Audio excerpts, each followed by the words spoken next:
When you look at the people alive today in their 60s through their 80s and 90s, a great many of them like to look on the past with semi-utopic reflection.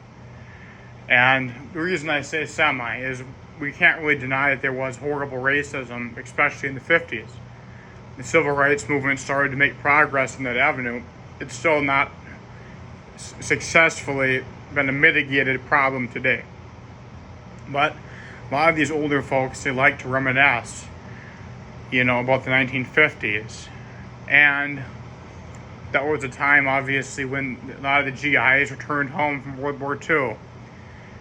They were benefited by the GI Bill. They got to buy a house, a car. They were given, lucrative loans.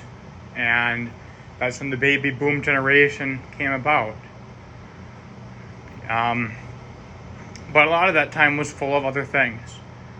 There was a lot of, advancements in the petrochemical industry, chemicals, food science, medicine. But it was also a very flawed society as this day. People can look back on that with rose-colored lenses. It was not so perfect. And I think that it's a tragic thing when people can look at that and see the ills from that time period and know that they are ills, but they still seek to bring us back to a time such as that. We look at the Make America Great Again movement. It's about bringing us back to a time like that, where people tout family values. But what are family values? Is a family value such as Gavin Sims' value set of a man, a woman, and kids? Is it one where you have a woman and a woman, a man and a man? And to what is a family unit? To some, it might be the nuclear family from the 50s, which would be Gavin Sims' preference. A man, a woman, no two women, no two men, and very strict interpretations of Judeo-Christian values. What I believe separates, those people from who can have ideas and formulate ideas and solutions on their own. That's the sheep. People who hear things. They hear that climate change isn't real. You ever had a 90-degree day in October in your lifetime? That doesn't ring any bells? Okay. The point is people don't have the ability to think for themselves, to think freely, to think that something isn't right. And they can find other ways to justify bringing back to that time. Well, yeah, we might have had a 90-degree day in October, but back then there was a nuclear family of values.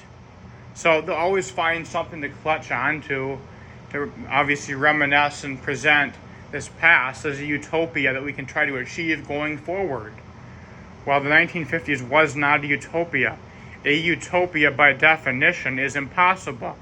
You could have 90% of the population be happy, or at least have 80% contentment in their lives. You're always going to have parts of people's lives where they have misery, where they have angst, where they have longing and lusting for more, for a difference. You're going to have people who are in the closet in a utopia, where that is not a utopia for them.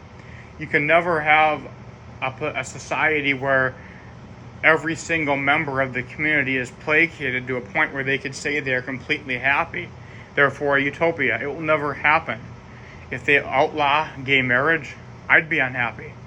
If, they obviously make it illegal to have, same-sex attraction to people, I'd be unhappy. But maybe Gavin Sims and Peyton Morgan, etc. would be happy. You can never have everybody be in a state of contentment. Therefore, utopia is impossible. But people's brains, sadly, fall to the calls for nationalism, calls of homophobia. The call is to bring us back to a past in which people like me, we'd be beaten with a baseball bat by country hicks like Gavin Sims. People of color would be lynched from trees. They'd be strange fruit. It would be horrible. But yet, we still look to people like Gavin Sims as the miracle man. This homophobia is unacceptable. You are a disgrace to humanity.